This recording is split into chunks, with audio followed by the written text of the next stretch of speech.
देखिए सुक्की जी, construction of polygons भाग 3। तो ये लास्ट टॉपिक रहेगा, आज का लास्ट लेक्चर रहेगा, इससे ज़्यादा कोई और लेक्चर की ज़रूरत नहीं है। मैं आपको सिर्फ एक बार बता दूं कि हमने अभी तक क्या क्या किया, और अगर आप जब ये टॉपिक को रिवाइज करेंगे या जो भी आपका जब भी डाउट आएगा तो आपने करना क्या है, ये प्लेलिस्ट में जाएंगे।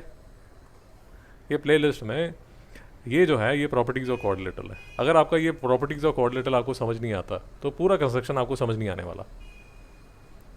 तो ये जो लेक्चर है ये अराउंड 20 मिनट का लेक्चर है। उसके बाद पार्ट टू में एक चीज़ याद रखिए कि इसमें आपको 30, 60, 90, 45 ये एंगल्स बनाने बताए हैं।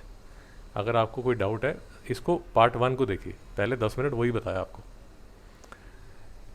ये सॉरी ये पार्ट वन में पार्ट टू में जो कल का लेक्चर था उसमें हमने जो बात की थी वो सिर्फ एक्सक्लूसिवली जो बात की थी वो पैरेललोग्राम की थी।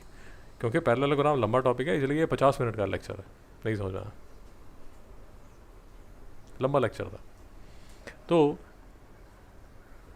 अगर मुझे कंस्ट्रक्शन में अभी तक कुछ भी समझ नहीं आया तो आज अगर मैं घर पे जाऊंगा तो मैं पहले प्रॉपर्टीज़ ऑफ कोऑर्डिनेटर देखूंगा 17 मिनट का, फिर मैं पार्ट 1 देखूंगा 30 मिनट का, जहाँ पर मुझे 30, 45, 60, 90 का एंगल, और मैं आपको बताऊंगा हमने पार्ट 1 में और क्या किया था, और 50 मिनट का ये देखना पड़ेगा। सुखी जी नहीं समझ में आया?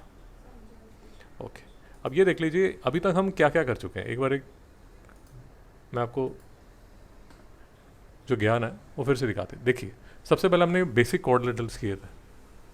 लेक्चर 1 जो था, जो पार्ट 1 था, उसमें कंस्ट्रक्शन ऑफ कोऑर्डिनेटर में ये 1, 2, 3, 4 सिर्फ 4 कंस्ट्रक्शंस की हैं पहले पार्ट 1 में।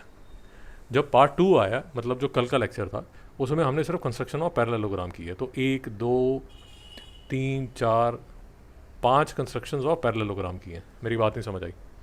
अब ये जो पैरेललोग्राम का जो लेक्चर था उसमें 2 कंस्ट्रक्शंस जो हैं वो थोड़ी टेढ़ी हैं।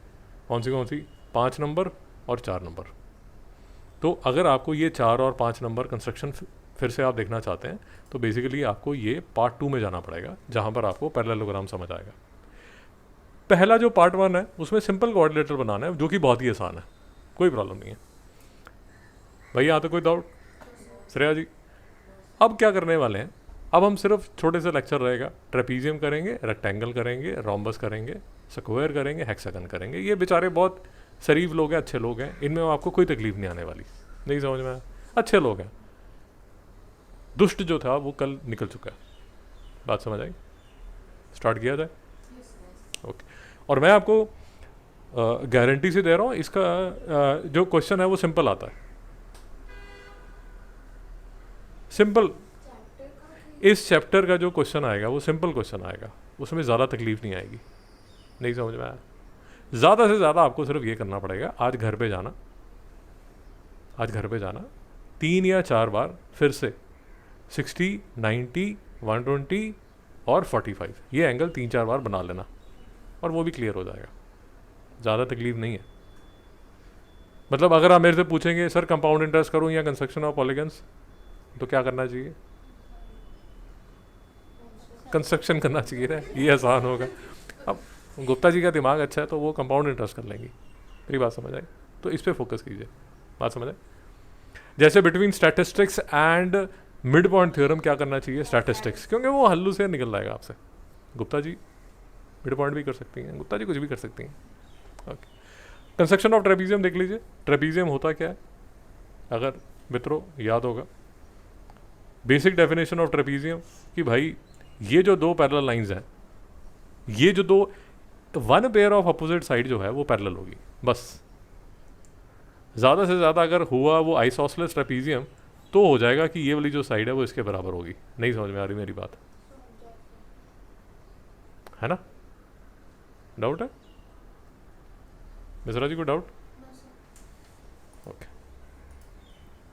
अब थोड़ा आराम से देखिए। क्वेश्चन को स्टार्ट करने से पहले 2 मिनट लगा के एक सिंपल सा कंसेप्ट समझ लीजिए। देखिए ये अगर एक ट्रेपीजियम है,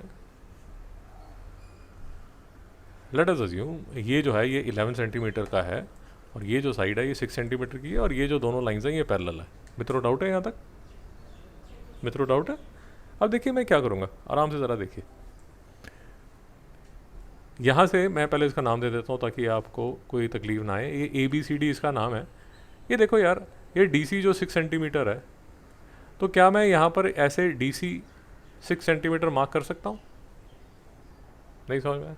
कोई पॉइंट P ले लिया मैंने, कोई पॉइंट P ले लिया जिसका डिस्टेंस AP जो है वो किसके बराबर है? DC के, और दोनों किसके बराबर है? 6 सेंटीमीटर के।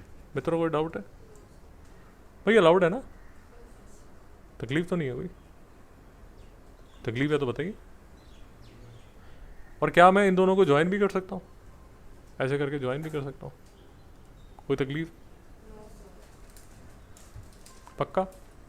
तो कहने का मतलब फिर से देख लीजिए, वो कंस्ट्रक्शन में मैं ये फैक्ट यूज़ करने वाला हूँ, तो इसलिए मैं थोड़ा सा आपको एक इंट्रोडक्शन दे रहा हूँ। तो कहने का मतलब अगर मैं ऐसे AB एक लाइन मारता हूँ जो 11 सेंटीमीटर है, और मुझे अगर बताया गया है कि इसके सामने वाली जो साइड है वो 6 सेंटीमीटर की है, तो मैं A पे अपना पिन रख के कॉम्पस का यहाँ पर एक आर्क लगा सकता हूँ जो कि कितना होगा? 6 सेंटीमीटर। नहीं समझ में आया मित्रों? बस यही बोल रहा हूँ मैं, बस यही बोल रहा हूँ।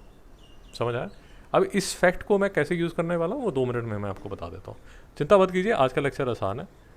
जो भालू था वो कल निकल चुका है, अब कोई प्रॉब्लम नहीं है, आराम से निकल जाएगा। देखिए ABCD ट्रेपीजियम, हर बार मैं आपको बताता हूँ, आज फिर से बता रहा हूँ कि जब भी आपने कंस्ट्रक्शन करनी है पहले एक रफ डायग्राम बनाइए। यूजुअली मैं आपको, कल एक लंबी डिस्कशन हुई थी, आपको ये बताया था कि यूजुअली मैं AB जो है उसको बेस बनाता हूँ। बट अगर मुझे समझ आता है कंस्ट्रक्शन बना के कि भाई AB तो दिया ही नहीं, तो लेट अस अज्यूम BC दिया हुआ है या CD दिया हुआ है, फिर मैं उसको बेस बना लूँगा, उसमें कोई परेशानी नहीं है। बट हमेशा आप जब भी कंस्ट्रक्शन करना है एक रफ डायग्राम बना के ही शुरू कीजिए प्लीज़। और आई थिंक वो आपको समझ भी आ गया। आपका होमवर्क देख के हर बार आप एक रफ डायग्राम बनाते हो, आई थिंक वो फैक्ट आपको समझ आ गया। तो देखिए AD is parallel to BC। अब वो बोल रहा है कि जो AD है वो BC के पैरेलल है। मेरी बात समझ आई? तो ये जो रफ डायग्राम बनाया है ये मुझे अब रब करना पड़ेगा। नहीं समझ में आया? सिबी मम्मा का फ़ोन। मेरी बात समझ आई? श्रेया जी क्या बोला मैंने? अरे भाई वही पॉइंट वहीं पर, गरारी वहीं है फंसी हुई है। बताइए B। हाँ, तो मुझे ये जो रफ डायग्राम मैंने बनाया है इसको चेंज करना पड़ेगा, मैं आपको ये बोल रहा हूँ। और ये सुखी आपको ये बात समझनी पड़ेगी कि जो आप नाम लिख सकते हैं वो या तो ABCD ऐसे रख सकते हैं या ABCD ऐसे रख सकते हैं। मतलब या तो साइक्लिक रखिए या एंटी साइक्लिक रखिए, क्लॉकवाइज रखिए एंटी क्लॉकवाइज रखिए। नहीं समझ में आया? ऐसे नाम मत रखिए ABCD, ये कोई नाम नहीं होता। नहीं समझ में आ रही मेरी बात? बेटा आपको डाउट है? मिश्रा जी आपको डाउट है? तो अब मुझे जो नया डायग्राम बनाना है उसमें जो पेयर ऑफ पैरेलल साइड्स बनानी है वो क्या क्या बनानी है? AD और BC। मित्रों को डाउट? तो मैं क्या करता हूँ, इसका नाम ना ऐसे रखता हूँ,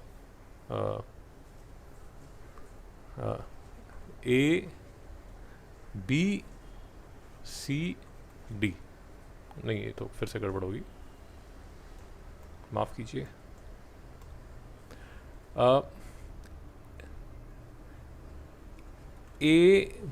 ABCD ये चलेगा? क्यों? क्योंकि AD जो है वो BC के पैरेलल है। मेरी बात समझ में आ गई? मिश्रा जी डाउट? फिर वो क्या बोल रहा है कि जो AD है वो 3 सेंटीमीटर है, ये जो है ये 3 सेंटीमीटर है, और AB जो है, AB ये जो है बाजू में ये 2.5 सेंटीमीटर है, BC जो है वो 5 सेंटीमीटर है, और CD जो है वो कितना है? 2.8 सेंटीमीटर। मित्रों यहाँ तक कोई डाउट है? अभी तो कंस्ट्रक्शन शुरू ही नहीं हुई, अभी तो मेरा रफ डायग्राम बन रहा है। नहीं समझ में आया? अभी तो कंस्ट्रक्शन शुरू ही नहीं हुई।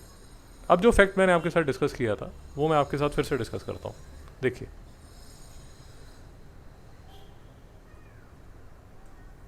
ये BC तो मैं पहले बेस बना लूँगा, ऐसे करके BC एक बेस बना लूँगा। मित्रों नहीं समझ में आया? जो कि 5 सेंटीमीटर का होगा। मित्रों नहीं समझ में आया? ठीक है। अब देखिए ये इसके अपोजिट जो पैरेलल साइड है वो 3 सेंटीमीटर की है, तो मैं यहाँ पर कॉम्पस रख के यहाँ पर एक आर्क लगा लूँगा जो कि कितना होगा? 3 सेंटीमीटर का। मित्रों नहीं समझ में आया?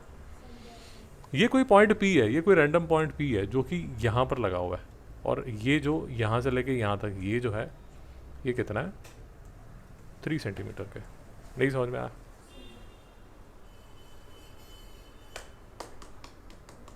ध्यान तक शांति। ओके, अब देखिए मेरे पास क्या क्या फैक्ट्स हैं।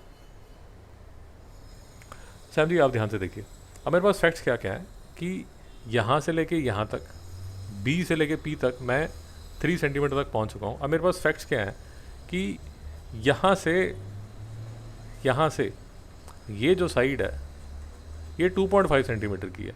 तो यहाँ पर कॉम्पस रख के, क्या मतलब, यहाँ पर कॉम्पस रख के मैं ऐसे एक आर्क लगाता हूँ, कितनी लेंथ की, AB लेंथ की, जो कि कितना होगा 2.5 सेंटीमीटर। और C पे कॉम्पस रख के, यहाँ C पे कॉम्पस रख के मैं एक और आर्क लगाता हूँ जो कितना होगा 2.8 सेंटीमीटर का। मित्रों मेरी को कोई बात समझ नहीं आ रही।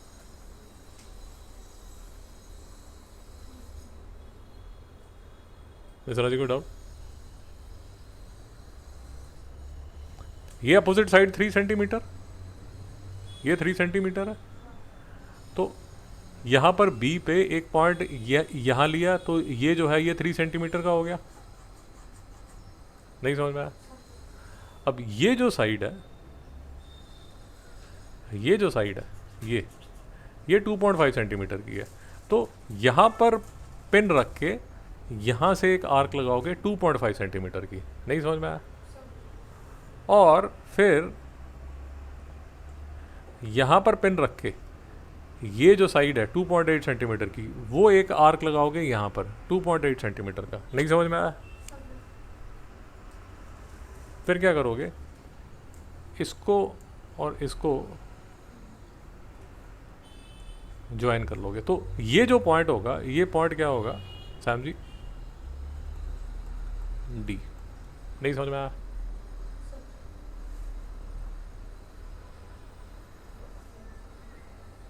तो बेसिकली अगर आप मेरी बात समझ रहे हैं ना, घबराइए मत, अगर आप मेरी बात समझ रहे हैं, जो पैरेललोग्राम है, जो पैरेललोग्राम है, आपका जो पैरेललोग्राम है,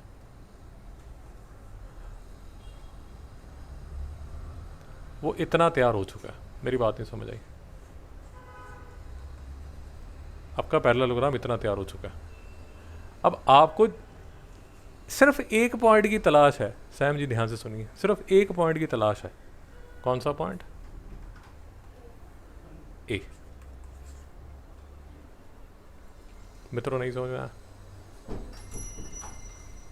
ये क्या?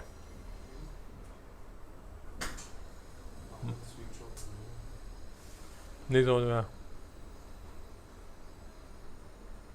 भाई मेरे साथ हो या घर पहुंच के सारे? यहाँ तक शांति।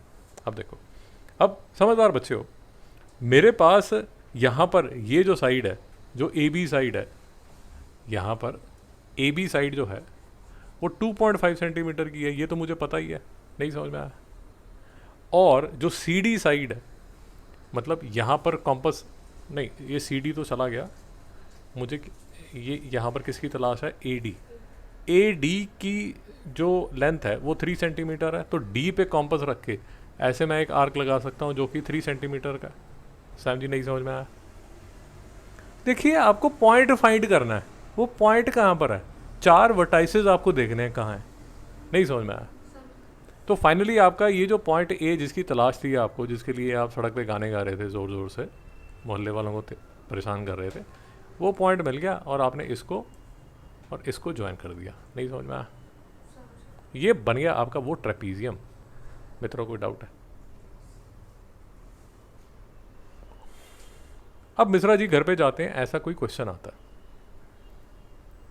और मिश्रा जी जब exercise end of the exercise कर रहे हैं तो ऐसा कोई क्वेश्चन आता है, तो मिश्रा जी को ये तो याद था कि यार ट्रेपीजियम का अध्यापक ने लेक्चर में शुरू में क्वेश्चन कराया था। तो मैं अब वो अध्यापक का लेक्चर खोल के देख लेता हूँ जहाँ उसने वो कराया था। ठीक है, वो अध्यापक क्या बोल रहा था क्या नहीं बोल रहा था मुझे कुछ समझ नहीं आया। 50% तो समझ आ गया, 50% साइड में इंग्लिश लिखी हुई है वो मैंने पढ़ लिया। भाई थोड़ा तो एफर्ट लगाओगे। अब घर में मतलब पंखे के नीचे लेट जाओगे और मम्मी अंगूर खिलाएगी, वैसा तो बेटा होगा नहीं। नहीं समझ में आया? साहबजादे सलीम समझ आ रहा है?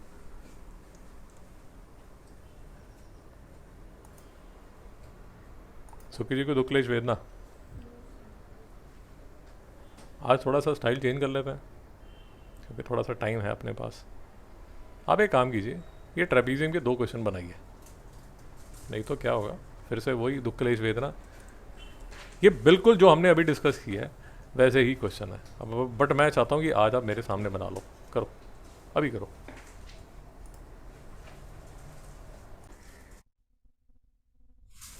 देखिए तो मिश्रा जी, रफ डायग्राम बन गया। रफ डायग्राम में कोई प्रॉब्लम? रफ डायग्राम बनाने में कोई प्रॉब्लम? ट्रेपीजियम है बेटा, ट्रेपीजियम है। जब रफ डायग्राम बनाएंगे तो ट्रेपीजियम को दिखने वाला ही रफ डायग्राम बनाइए। मेरी बात समझ में आई? जब वो आपको बोल रहा है कि जो ए डी है वो बी सी के पैरेलल है, जो ए डी है वो बी सी के पैरेलल है,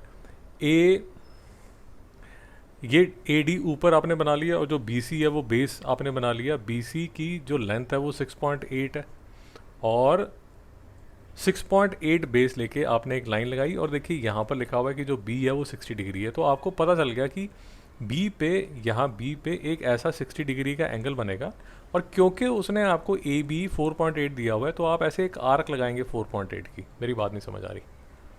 अब आपके जीवन में जो इश्यू है वो ये है कि आपके पास ट्रेपीजियम का ये पॉइंट आ गया, ये पॉइंट आ गया, ये पॉइंट आ गया, बट इशू ये है कि आपको ये नहीं पता कि मेरा जो डी पॉइंट है वो कहाँ पर होगा। मेरी बात समझ में आई? आपके पास सिर्फ एक इन्फॉर्मेशन जो क्वेश्चन में दी हुई है वो ये दी हुई है कि ये जो लेंथ है ये 5.4 है। अब मैं आपको ये बता रहा हूँ कि इसीलिए प्रॉपर्टीज़ ऑफ क्वाड्रिलेटरल हमने किया है कि हमें पता है कि जो ट्रेपीजियम की अपोजिट साइड्स हैं, एक पेयर ऑफ अपोजिट साइड जो है वो पैरेलल होता है। अरे जंप नहीं मारेगा, चिंता मत करो, वो सस्ता शेर है, वो है शेर ही लगता है वो एकदम।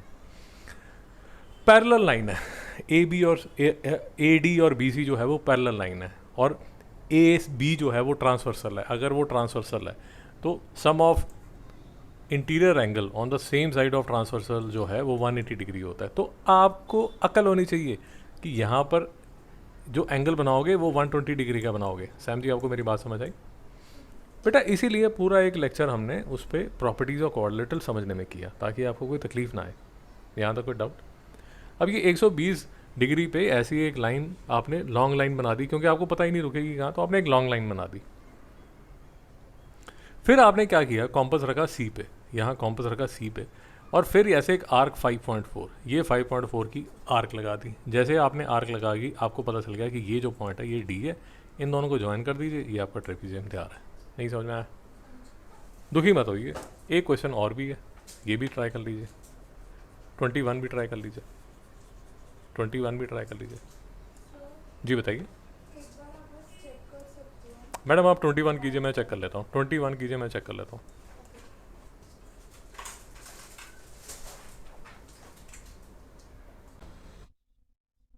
देख लीजिए तो 21 फिर से रफ डायग्राम बनाया मैंने। ए बी सी डी मैंने डाल दिया, ए बी 3.2 है, सी डी जो है वो 3.2 है, बी सी जो है वो 6 सेंटीमीटर है, ए डी जो है वो 4.4 सेंटीमीटर है और ए डी जो है वो बी सी के पैरेलल है। मित्रों यहाँ तक कोई डाउट है? अगर आपको याद होगा, इसको एक स्पेशल नाम था, सैम जी को याद होगा, आइसोसेलेस ट्रेपीजियम। शाबाश, इसको बोला जाता था आइसोसेलेस ट्रेपीजियम। नहीं समझ में आया? कोई दुख क्लेश वेदना? सुंदर है ना एकदम, ब्यूटीफुल। पढ़ाई में दिल नहीं लगता उसका, सिर्फ खाने में दिल लगता है। तो बेस आपने ले लिया 6 सेंटीमीटर का, तो ये बी सी, ये तो सबसे इजी पार्ट है, ये तो बना ही लोगे 6 सेंटीमीटर का। अब क्योंकि आपने रफ डायग्राम बनाया हुआ है और आपने अभी एग्जाम्पल भी किया, ये वाली जो साइड है ये 4.4 की है, ये 4.4 की, तो बी पे पिन रख के कॉम्पस की एक आर्क लगाइए यहाँ पर 4.4 सेंटीमीटर की। नहीं समझ में आया? ये बिल्कुल वैसा ही है जैसे हमने क्वेश्चन अभी न्यूमेरिकल एग्जाम्पल किया, शॉर्ट एग्जाम्पल किया। फिर क्या कीजिए, पी पे पिन रखिए और 3.2 की आर्क मारिए। ये वाला जो 3.2 है वो ये वाला 3.2 है, शॉर्ट एग्जाम्पल में भी ऐसा ही किया था। और फिर सी पे पिन रखिए और 3.2 की आर्क मारी है। ये जो 3.2 है वो तो हमें गिवन ही है, सी डी ये वाला 3.2 है। मित्रों नहीं समझ में आया? पक्का। अब ये आपके पास एक ऐसा ट्रायंगल बन गया, ये ऐसा ट्रायंगल आपके सामने बन गया, ये वाला। इस ट्रायंगल ने आपको क्या दिया? इस ट्रायंगल ने आपको पॉइंट डी दे दिया। पॉइंट डी अब आपके हाथ में। तो बेसिकली आपके पास बी आ गया, सी आ गया, डी आ गया। अब किसकी तलाश है? पॉइंट ए की। बट पॉइंट ए की तलाश के लिए आपके पास दो आर्क्स आपकी हेल्प कर सकती हैं। कौन सी आर्क? एक ये वाली आर्क 3.2 की, और ये वाली आर्क 4.4 की। लॉजिकली समझिए, जानवर की तरह क्वेश्चन मत कीजिए। तो अब यहाँ पर कॉम्पस रखिए, यहाँ कॉम्पस रखिए, और एक ऐसे आर्क लगाइए, कितने की? 4.4 की। और फिर यहाँ पर पिन रखिए कॉम्पस का, और ये वाली आर्क कितने की? 3.2 की। ऐसे करके ये 3.2 की। समझी? ठीक कर रहा हूँ? पॉइंट ए मिल गया आपको। पॉइंट ए मिल गया, तो उसके बाद सिर्फ क्या करना है आपने? इसको इससे ज्वाइन कर दीजिए, बस। ये आपका बन गया ट्रेपीजियम। नहीं समझ में आया? क्लास होगी ज़रूर से लंबी। तो एक काम कीजिए मित्रों, कल जब आप आएंगे, समझ लीजिए, कल जब आप आएंगे तो क्या होगा?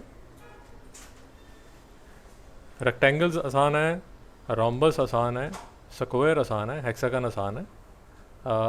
आप जो होमवर्क कर सकते हैं वो होमवर्क कर सकते हैं, क्वेश्चन 15 to 19 कर सकते हैं। नहीं समझ में आया?